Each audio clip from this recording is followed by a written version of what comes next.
Just a reminder, this Tech Talk is being recorded and will be posted on the CScout and AuxScout YouTube channel. These recordings make excellent training with your shipmates, whether in your Sea Scout ship or in your Coast Guard auxiliary flotilla. They are free and available at any time. Tonight's subject matter expert is Michael Kappas. He is a member of the U.S. Coast Guard Auxiliary, active member of the Civil Air Patrol, and has extensive experience in building, flying, and training others to do the same with unmanned aerial aircraft we often call drones. The Tech Talk tonight will end with an airman knowledge video, vital for passing the test, but we will not have the time to view the entire video. However, the link to that airman knowledge video will be posted with the recording of tonight's Tech Talk on both the AuxScout and CScout YouTube channel. With that, I'd like to turn it over to our subject matter expert, Michael Kappas. Thank you, and welcome to our class on how to obtain a Federal Aviation Administration drone pilot license. I am not a lawyer nor a government official. Some of the information in this slide show and class may be outdated, up to 6 years old. Please do your own research to determine the facts before undertaking an effort to obtain a FAA remote pilot's license, and contact the Federal Aviation Administration if you have any questions. So you want to fly drones. The FAA has detailed instructions on their website outlining all the requirements on becoming a drone pilot, describing how to obtain a remote pilot certificate, and outlining the limited statutory exception for flying a drone for purely recreational purposes. Here's the FAA website. We will be going through many web links in this class, and I will go through them briefly, and you can view them later on the recorded video. And here's a handout that provides useful information on getting a remote pilot's license, the certification process, with some web links. Navigating the process to become a drone pilot. Step 1, learn the rules. Understand what is and is not allowed under Part 107 rules. 14 CFR Part 107 Small Unmanned Aircraft Systems. CFR stands for Code of Federal Regulations. There you are if you want to, there it is if you want to view it.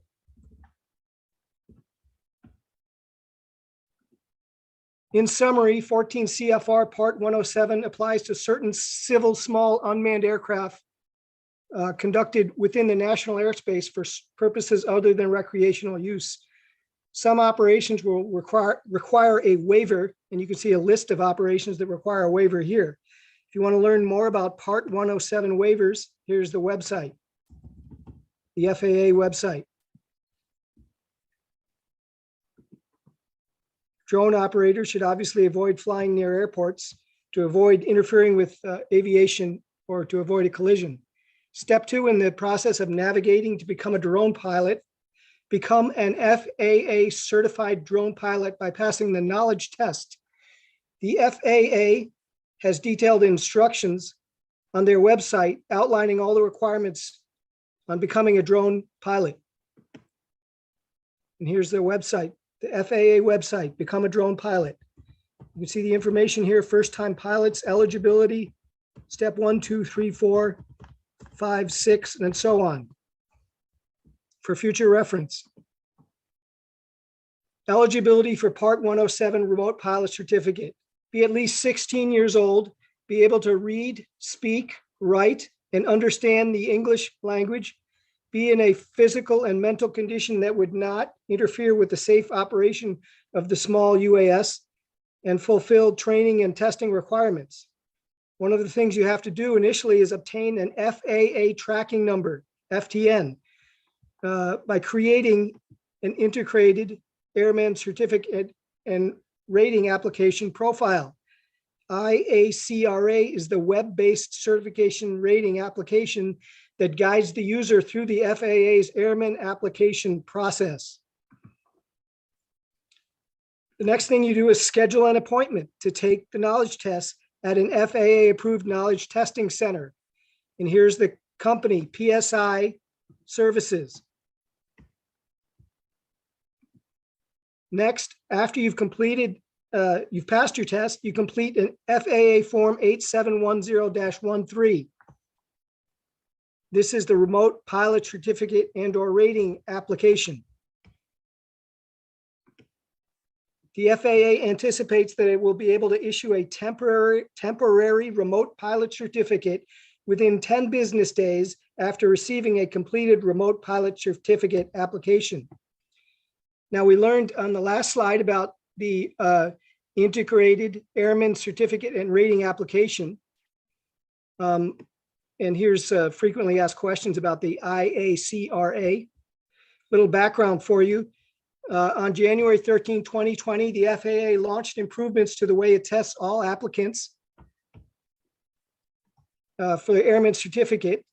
And the most important changes is the requirement that all applicants obtain an FTN by creating an Integrated Airman Certificate profile prior to registering for the knowledge test. The IACRA is the web-based certification rating application that guides the user through the FAA Airman's application process. Okay, step 3 in navigating the process to become a drone pilot. Register your drone with the FAA. Registration costs $5 and is valid for 3 years. You'll need a credit or debit card and provide the make and model of your drone in order to register. Here's a web link to learn more about registering your drone. It's a Federal Aviation Administration web link. Okay, next, to register your drone with the FAA, next thing you do is create an account and register your drone at FAA Drone Zone. And here's the website for that.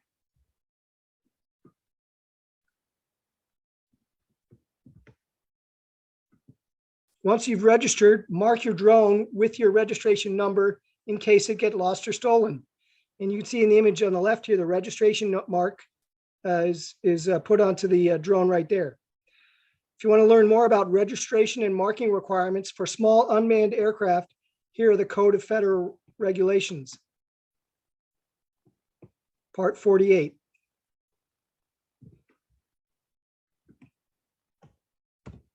Okay, if you have further questions, you can contact the FAA, the Federal Aviation Administration Contact Us webpage is right here in front of you, and it gives you all sorts of information. I've also listed that on this slide. There's an email address here. There's on their webpage, they have the ability for you to send them an email by filling out the form and clicking submit. And also on this slide, we see a phone number in case you have any questions. There's also a frequently asked questions webpage that you can search for answers to any of your questions. If you have a question about getting a remote pilot certificate, the chances are somebody else probably has had that same question, and you can go on the frequently asked questions webpage of the FAA, which is right here. Okay, the Federal Aviation Administration also provides a training and testing matrix for you to follow that helps you navigate your way through this whole process.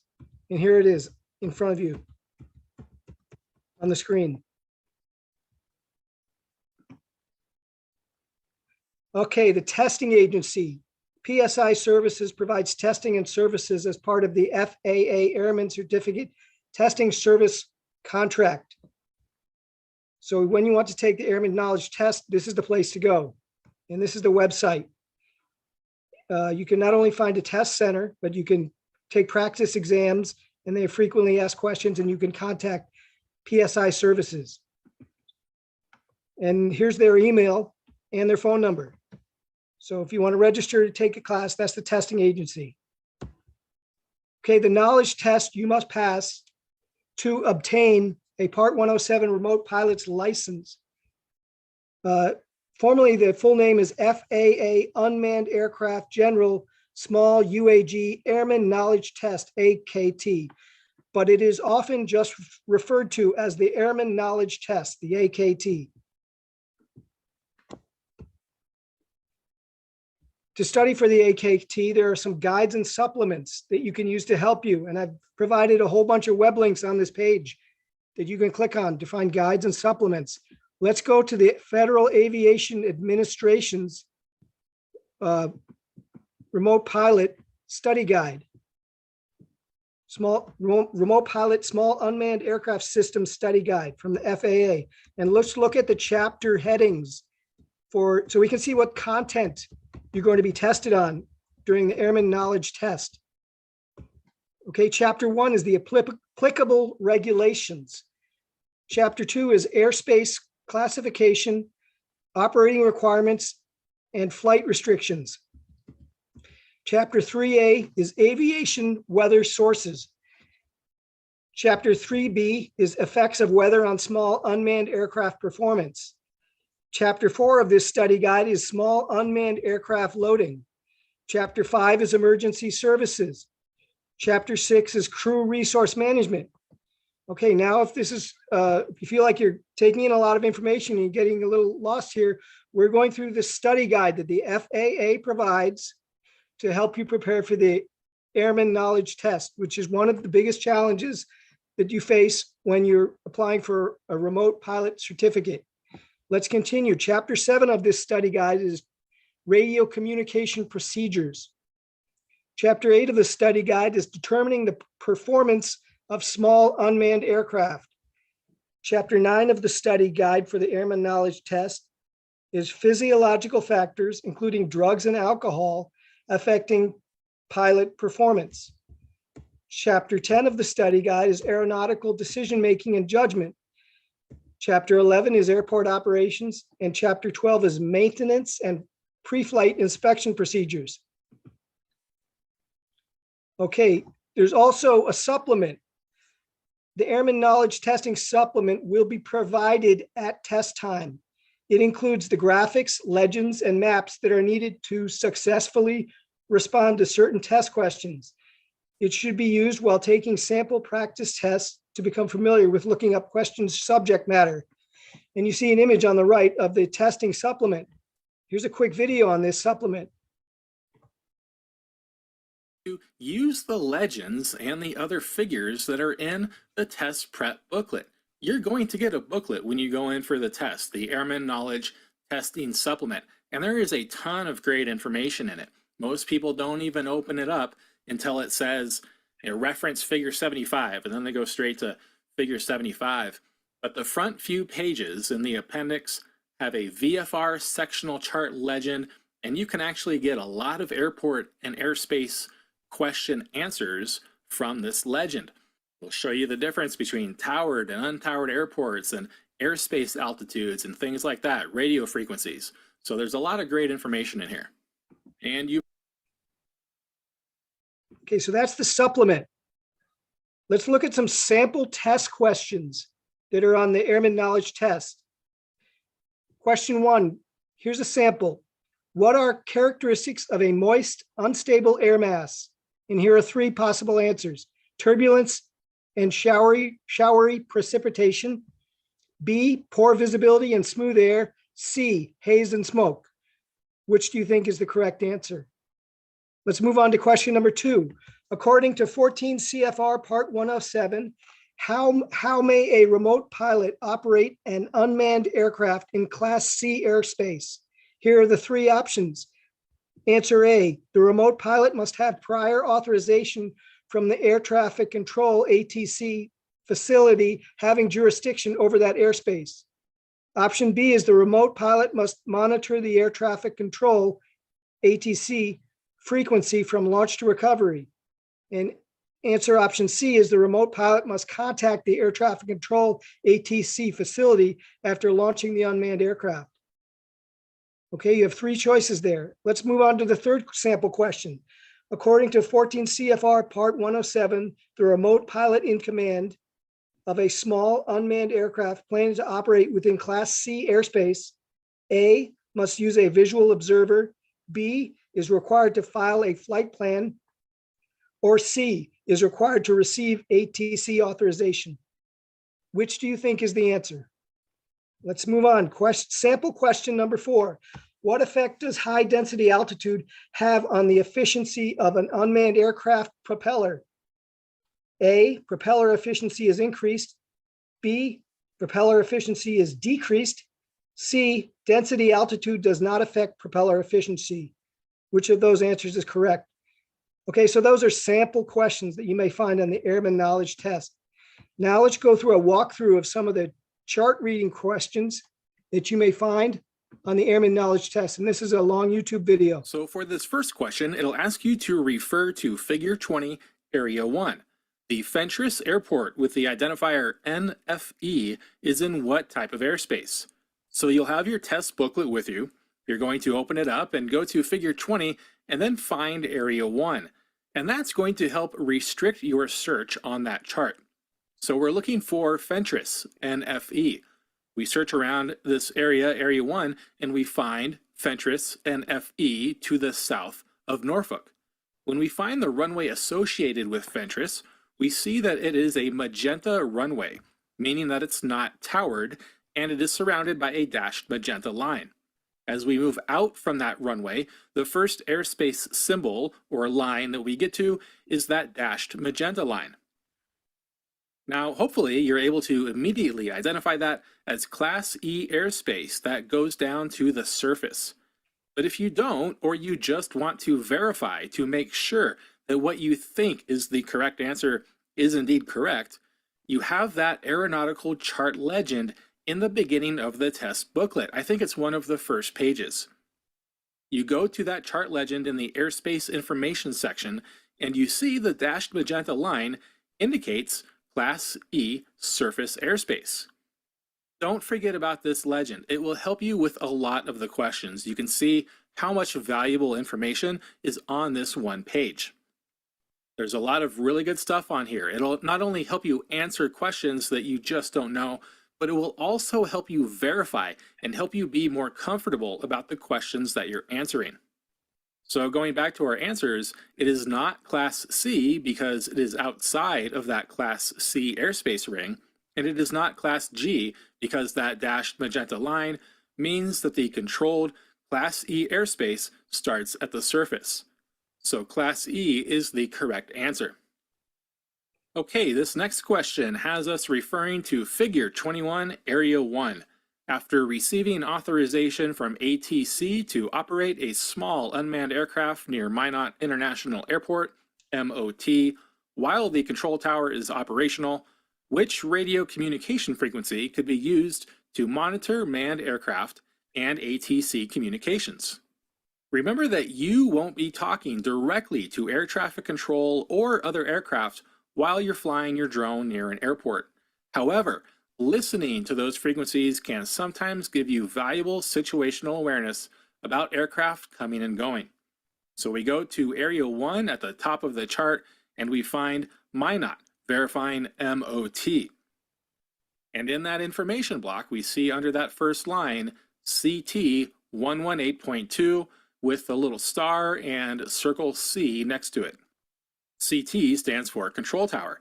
That is the control tower frequency, 118.2.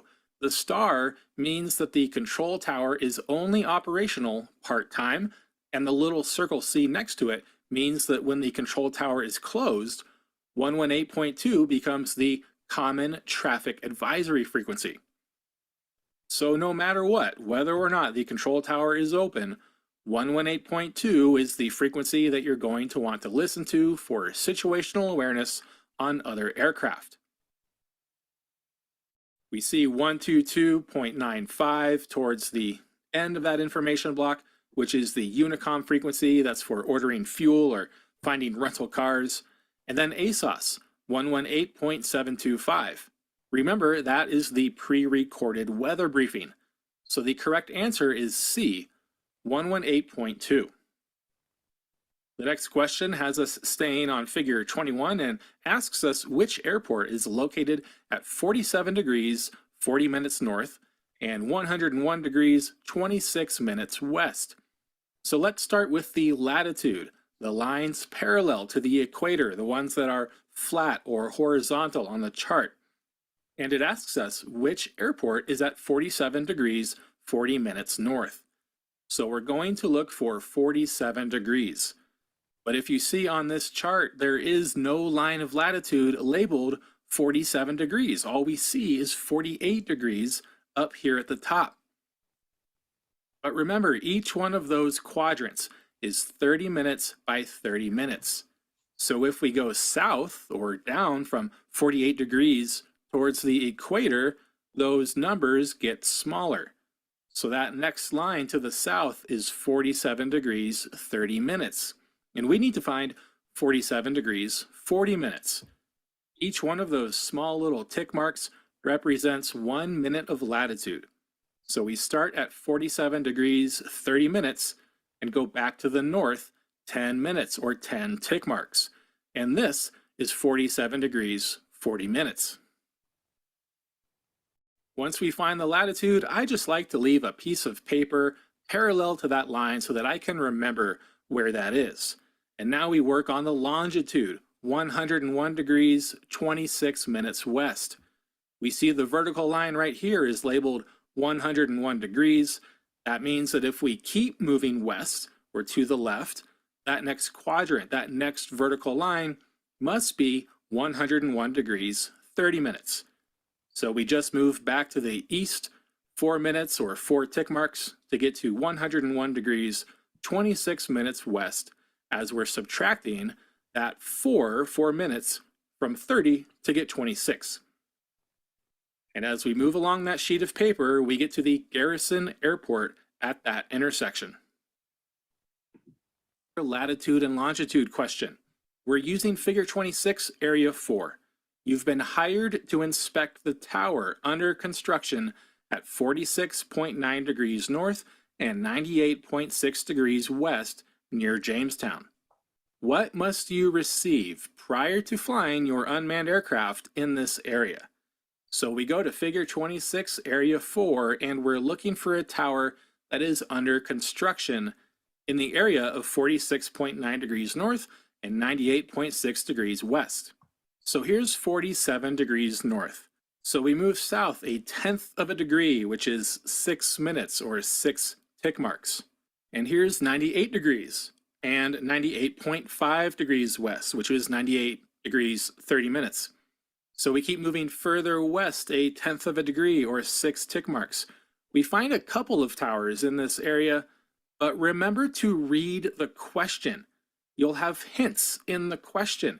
The question asks about the tower that is under construction. Only one of these towers has a UC next to it, which means under construction. And remember, you can find that information in the sectional legend in the beginning of your test supplement booklet. So we have that 1,727-foot tower UC. And that, as we see, lies within a dashed magenta line. That dashed magenta line, again, going back to our sectional chart legend, means that it is Class E airspace that starts at the surface, and it is controlled airspace. And in Class E surface airspace, the regulations say that you need ATC authorization to fly there. So the correct answer is ATC authorization. It's not in any kind of military airspace, so that's an incorrect answer, and it's not in any national park. So that's also wrong. Process of elimination, it must be that ATC authorization is required.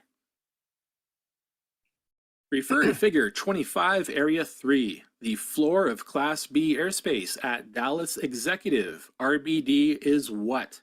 So we go to figure 25 and search for area 3, looking for RBD. And here's Dallas Executive, RBD.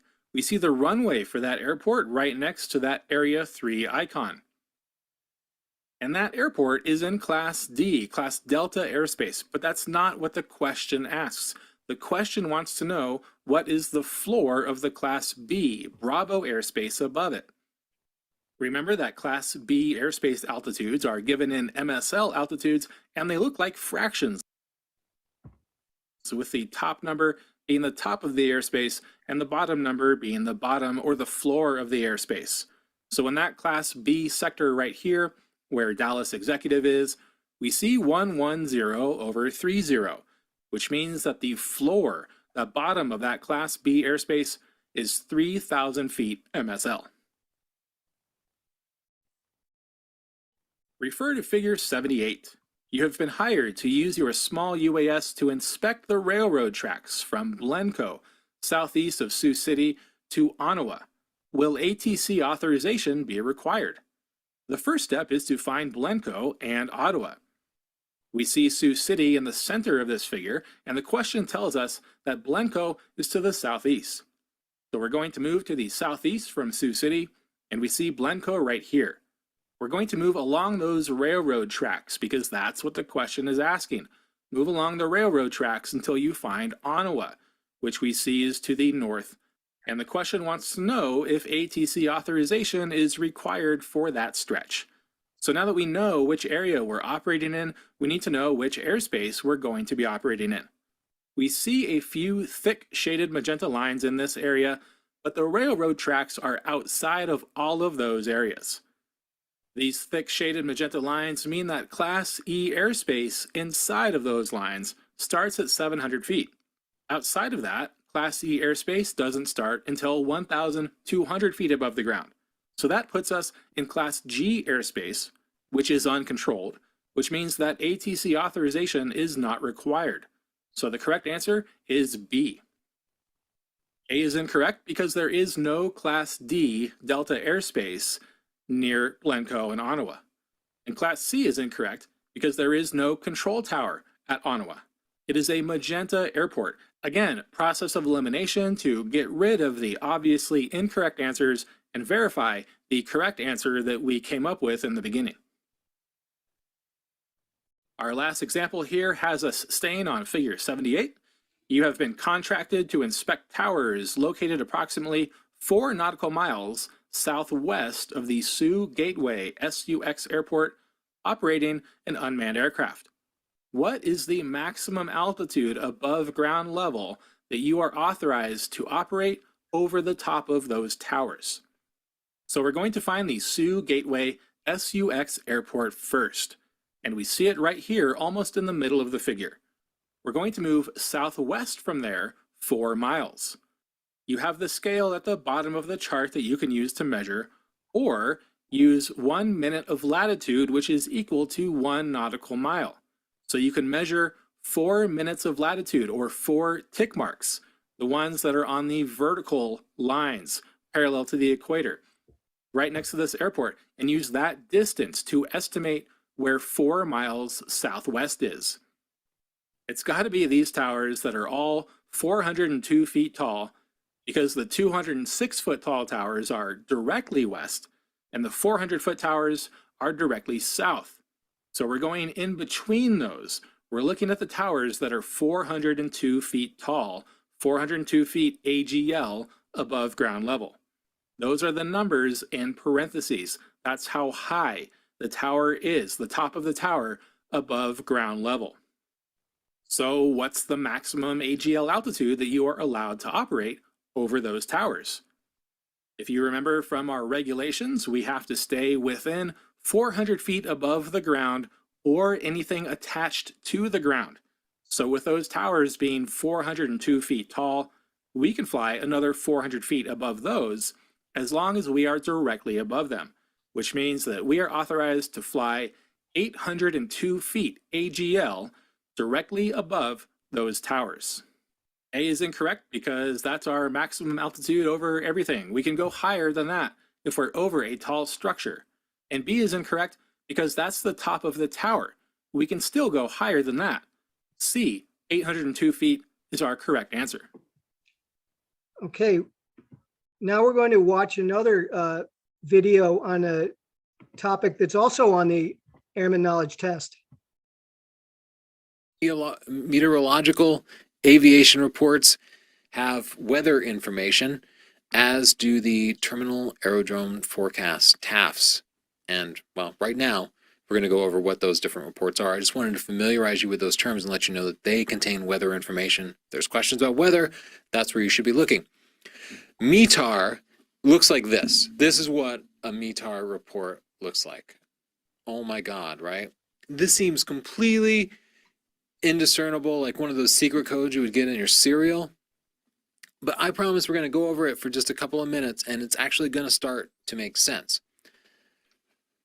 First up, that first block, that's easy. That's just the type of report.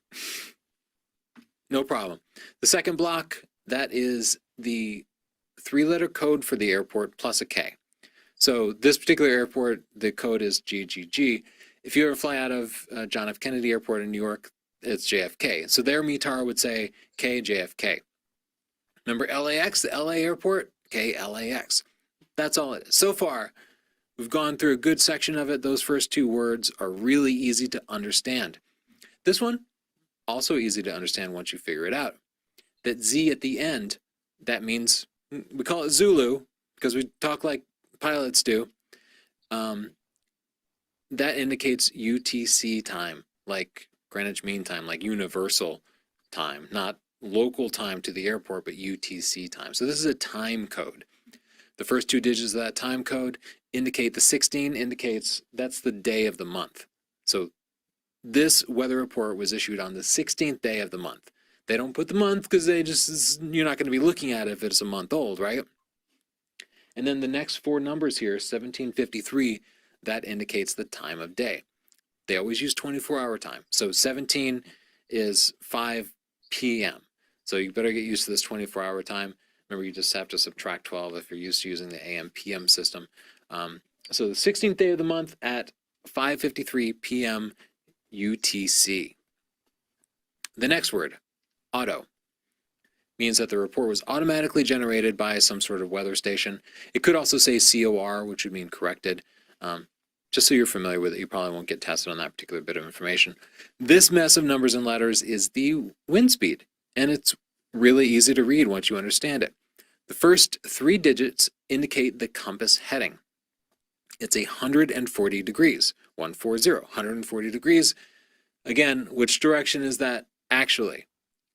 It's southeast, because east is 90 degrees, south is 180 degrees, and it's somewhere in between 180 and 90, right? So it's southeast winds. The next 2 digits, 21, indicate the knots of the wind speed. So 21 knots. And then you see G26. 21 knots gusting to 26 knots. And they actually write KT here. And that helps you recognize that this is indicating wind speed because KT is the abbreviation for knots. So we can read that word as wind speed, winds at 140 degrees at 21 knots gusting to 26 knots. Here's an example of a test question where you might get asked about this. The wind direction and velocity at KJFK is from, and then you'll look at that report and you'll have to be able to figure it out. Another example, this is from a different report, but you can see here it says VRB. That means variable winds, which means they might be going north, they might be going south. It's kind of changing around, and usually variable winds are also low wind speed winds. So it's saying at 5 knots. Variable at 5 knots. Just a completely different report, so you have some sense for how they vary. If you see the SM there, that's indicating statute miles, the distance, and that is indicating your visibility, because you wouldn't measure wind speed and distance, right? You would measure visibility. So you can see at 3/4 of a mile, 3/4, like a fraction. I don't know why they don't write 0.75 or something, but for whatever reason, they decided to use fractions. Another example of a fraction, this means 1.5 statute miles of visibility. So both those, you're supposed to get 3 statute miles of visibility before you fly your drone. So this would indicate that you shouldn't be flying your drone in that kind of weather. And then here, we have an indication of what the weather is actually like. I'll show you a chart that shows you what all these different codes mean. You don't necessarily have to memorize them, but it doesn't hurt to be able to recognize them. So I remember that TSRA indicates thunderstorms and rain showers. The BR actually indicates the mist. I'm going to show you an FAA slide that shows you what these abbreviations mean. So you can see, looking at this, TS, thunderstorms, RA, rain, BR, mist. If you go back, you'll notice the very first thing is a plus there. That plus indicates the intensity or proximity. So a plus TS means heavy thunderstorms with rain and some mist. I don't want you to necessarily memorize every single one of these codes. Especially in the real world, you'll be using some app or something to tell you the weather. Just be able to recognize the most common ones like SH's showers, TS's thunderstorms, and you should be fine for the sake of the test. This next section indicates the cloud cover. And just like earlier, they're indicating altitude by dropping 2 zeros off of it. So this BKN means broken clouds, and then we're going to add 2 zeros to this number, 800, broken clouds at 800 feet. This means overcast clouds at 1,200 feet. There's a 0 in there. 1, 2, add 2 zeros, 1,200 feet. The CB means cumulonimbus clouds, like those big puffy clouds. So they're indicating the type of cloud. And then the last digits here, this chart shows you what those different codes mean. BKN, broken, OVC is overcast. You might see scattered or few clouds, or you might see them saying clear skies, etc. This last section here indicates the temperature and dew point in Celsius. I know every other measurement has been in like feet and miles, but now we're switching over to Celsius. It's indicating the temperature is 18 degrees Celsius and the dew point is 17 degrees Celsius. The dew point is important to understand because you might, get like precipitation, water forming on your wings, stuff like that. So that's why they need to know that. If those are within 3 degrees, that indicates like a higher chance of like water forming on your plane, conditions that you might need to be concerned about. Whew. There might be more information in there, like RMK is indicating remarks, but you probably won't be tested on it. I just kind of wanted to cover the core stuff that's in those reports. So here's a question about the METARs. They'll show you a METAR and ask you what the current conditions are for that particular airport. You'll look at the airport code and have to look at the METAR and figure out which of multiple METARs applies to that particular airport. You'll just be looking for, in this case, KMDW, and then you'll have to be able to discern all of that. Remember, they add 2 zeros, so like 2 of these, like this one is clearly distracting you, trying to confuse you by thinking that the number 7 indicates 7,000 feet when you know they add 2 zeros, so it means 700 feet. And then beyond that, you just need to figure out whether it says 1.5 or 2 SM, and you can figure out which of those 2 answers is correct. Okay. On the Airman Knowledge Test, approximately 15 to 25% of the items on the test will deal with regulations. Approximately 15 to 25% of the items on the test will deal with airspace and requirements. Approximately 11 to 16% of the items on the test will deal with weather. 7 to 11% of the items on the test will deal with loading and performance. And approximately 35 to 45% of the items on the Airman Knowledge Test will deal with operations. Okay, let's continue with an overview of the Airman Knowledge Test. Call the testing agency and give them your name, date of birth, county of birth, etc. This testing agency will call up the testing center in your area and schedule a time for you to take the test. Show up to the test and bring your ID and not much else. No phone, but you can bring a 4-function calculator and pencils. The test can take up to 2 hours, but you may only need 45 to 50 minutes. It's a 60 to 64 question multiple choice test with 3 answers for each question. You need to get 70% correct. Eliminate wrong answers and guess if you need to. If you fail the test, you may be able to retake the test in 2 weeks.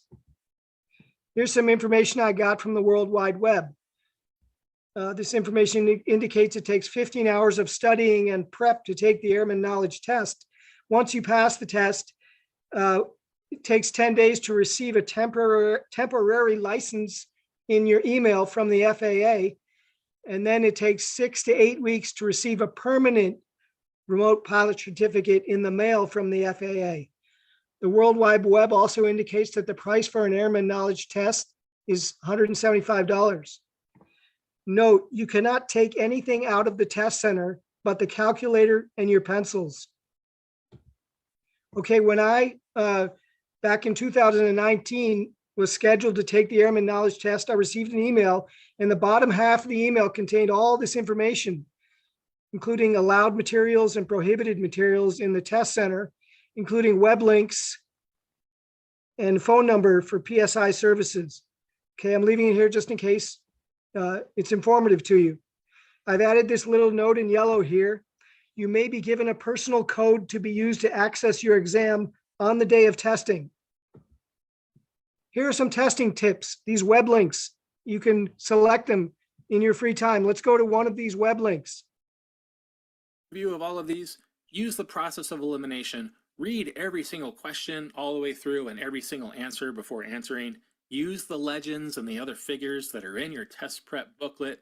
Mark questions as incomplete. If you're not 100% sure of the answer, then go back to those at the end of the test and use common sense, taking your time for the entire test. Keep these things in mind, and I guarantee you will increase your score.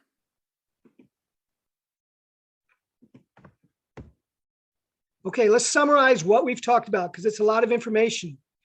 Okay, first you're going to obtain an FAA tracking number, an FTN, by creating an integrated airman certification and rating application profile. And here's another web link on IACRA, just for your information.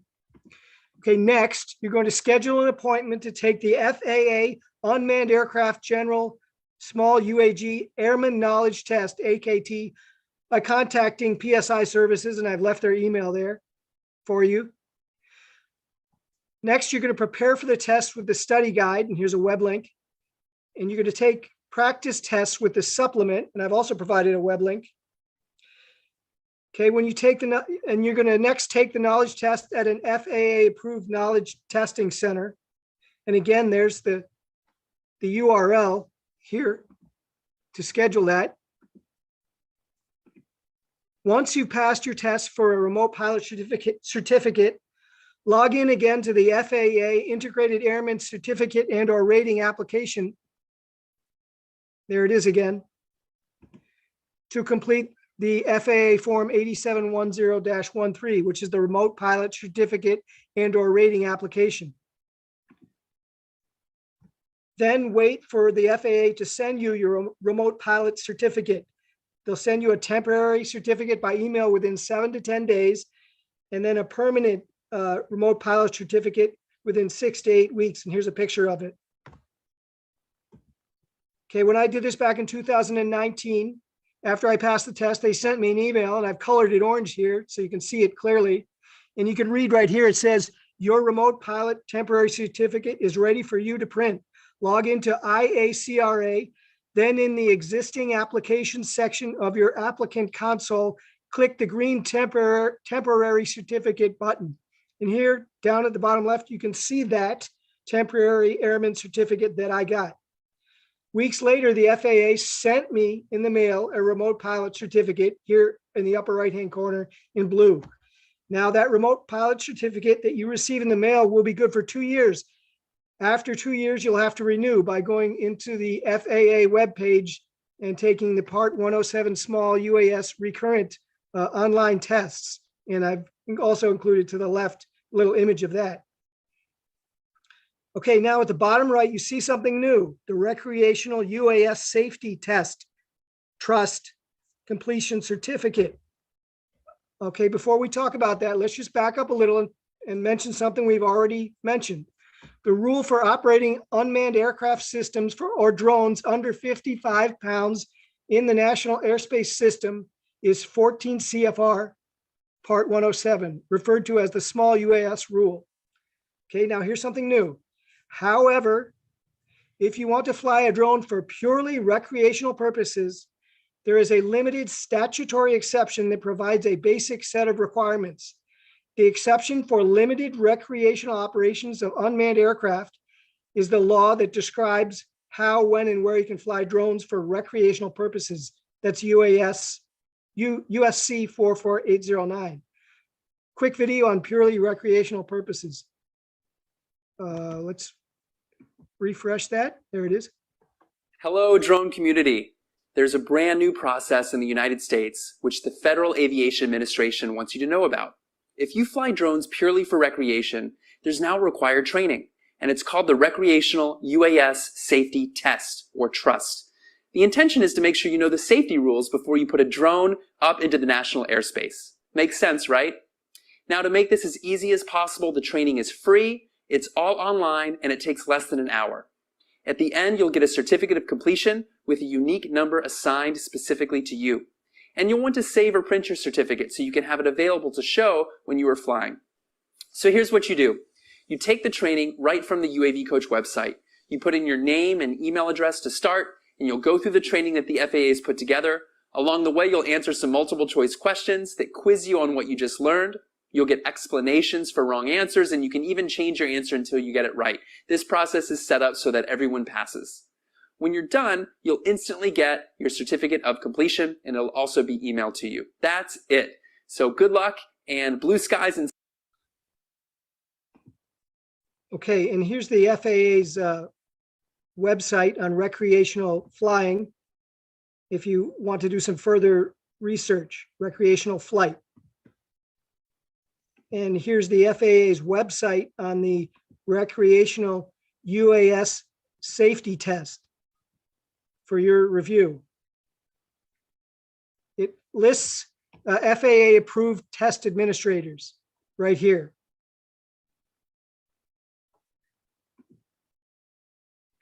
You may take the free online test through any of those FAA approved administrators, including the Academy of Model Aeronautics, which is right there on your screen. The trust has no age limit, is free, and is approximately 30 minutes long. Now, do Part 107 license owners, are they required to take the trust certificate? No, Part 107 license owners are allowed to fly for both recreational and commercial use, but they must follow the same rules as recreational flyers, except they can also fly beyond visual line of sight. If you're not sure what kind of flyers you are, check out this FAA website. It provides a helpful tool. Let's go through this tool. It's very helpful. What kind of drone flyer are you? Are you a government agency, law enforcement, or a public safety entity? Let's say no. Next question, are you a citizen of the United States or resident alien? Let's say yes. Are you flying for business, commercial enterprise, or nonprofit work? Let's say yes. Does your operation involve package delivery, dispensing chemicals or agricultural products? Let's say no. Are you at least 16 years old? Let's say yes. Operate under Part 107 rules. If your drone weighs more than 55 pounds, please contact us via email or phone number there. Okay, let's restart it and answer it slightly differently. So are you a government agency, law enforcement, or public safety entity? Let's say no. Are you a citizen of the United States or resident alien? We'll say yes. Are you flying for business, commercial enterprise, or nonprofit work? This time we're going to say no instead of yes. Are you flying for recreation, for enjoyment, or educational and research purposes? Yes. Does your drone weigh more than 55 pounds? No. Fly under rules for recreational flyers and community-based organizations. Okay, and this is that website for that helpful tool right there. Okay, last topic I'm going to instruct you on is remote ID. Beginning September 16th, 2023, if your drone requires an FAA registration number, it will also be required to broadcast remote ID information. And here's the FAA's webpage on remote ID.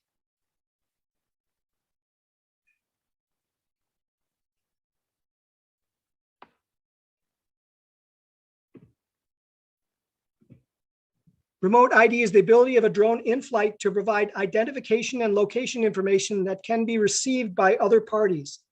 Remote ID helps the FAA, law enforcement, and other federal agencies find the control station when a drone appears to be flying in an unsafe manner or where it is not allowed to fly. Remote ID also lays the foundation of the safety and security groundwork needed for more complex drone operations. There are three ways drone pilots will be able to meet the identification requirements of the remote ID rule. 1, operate a standard remote ID drone. 2, operate a drone with a remote ID broadcast module. And 3, operate without remote ID equipment. Okay, that completes my instruction. I'm going to leave you with a very helpful video Easier to to remember. help you This with is the like unmanned flashcards. knowledge So test our until first the number moderator is calls time out. Thank you. 0.55 pounds. That is the minimum weight that a drone would have to be before you need to register it in the United States. All drones basically have to be registered with the FAA unless they're under this weight. That's a really light weight. Even this Mavic here is over half a pound. The maximum weight, 55 pounds. So just remember 0.55 to 55 pounds. They made that pretty easy. A 55-pound maximum UAS unmanned aircraft system, a drone. Above that point, it's not considered like a legal drone anymore. It's too heavy. You could do even more damage than would otherwise be allowed. 13, that's the number of years of age you have to have in order to legally register a drone. So if you're 12, you can't register a drone. You'd have to get your parents to do it. Here's a question. As we go through, I'm going to be showing questions that are taken from the FAA's sample test. However, these questions pretty much exactly appear in the test. It's not all of the questions that you'll get on the test, but a lot of them will be going through. The first one, under what condition would a small UA, unmanned aircraft, not have to be registered before it is operated in the United States? And the answer is A, when the aircraft weighs less than 50.55 pounds on takeoff, including everything, including the battery. So you might see an answer that tries to trick you, like they'll say 0.55 pounds without the battery. Of course, it includes everything. One thing I found about the test is the distractors, the wrong answers, are often not very good. So you can, if you're a logical person, you can kind of think about these questions and figure out which ones of them are wrong. Another related practice test question, according to whatever part of the law: when must a person register a small UA with the FAA? Again, when it weighs greater than 0.55 pounds. That's an easy one.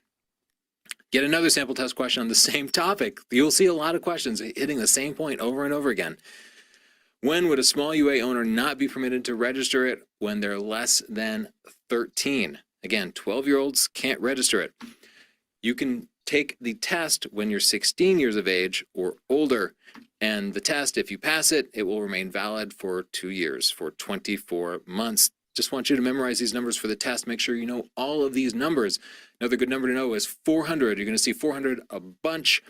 400 feet above ground level is the altitude you can fly your drone at. You cannot fly it to 401 feet. If you have one of these DJI drones, you probably already know this number, because if you accidentally try to fly too high, by default, it will stop you. Here's a test question about that same topic. To avoid a possible collision with a manned airplane, you estimate that your small UA climbed to an altitude greater than 600 feet above ground level. So they're saying in this scenario, a plane was coming at you or something, and you decided it was wise to fly up to 600 feet, breaking the law. To whom must you report the deviation? The answer here is C, upon request of the FAA. Air traffic control would never ask you to report something. The NTSB would never ask you to report something. The TSA will never ask you to report something, nor will the Department of Defense. These are all things you might see as distractors. The only person who you will ever report to is the FAA, and you don't actually have to report flying over 400 feet if you do it to avoid something. They don't want to be bothered with lots of little reports like that. Only if it becomes news and they say, hey, make a report on this, will you have to report it. So it's important to know it's okay to fly over 400 feet if there's an emergency, if you have to take evasive action or something.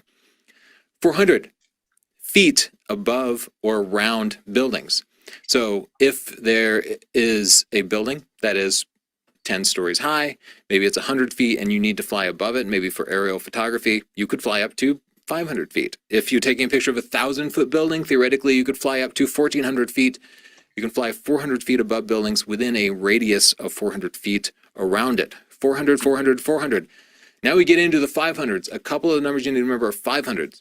You need to be 500 feet below the clouds. So if you look at your weather report and you find out that the cloud ceiling is at 600 feet, that means you'll only be able to fly up to 200 feet. If the cloud ceiling's at 1,000 feet, well, you're still at 400 feet because you can't fly over 400 feet anyway. So what if the cloud ceiling's at 800 feet? How high do you think you could fly? 800 minus 500 is 300. Horizontally, you have to stay away from clouds too. I guess there would have to be a cloud in the altitude that you'd be able to fly. Let's say there was cloud cover at 300 feet. That's possible. You'd have to stay 2,000 feet away from it horizontally. You'd also have to stay 2,000 feet away from guy wires. I know, I'm throwing a lot of numbers at you. I'm doing it fast. You're probably going to have to watch this stuff more than once to absorb it. That's okay. Take your time. Go through it as many times as you need to. 100 miles an hour.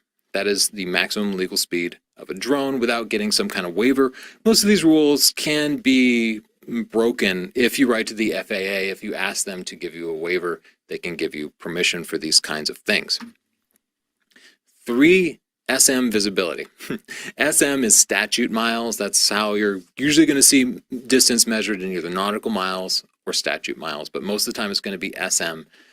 That's how far you need to be able to see to fly your drone.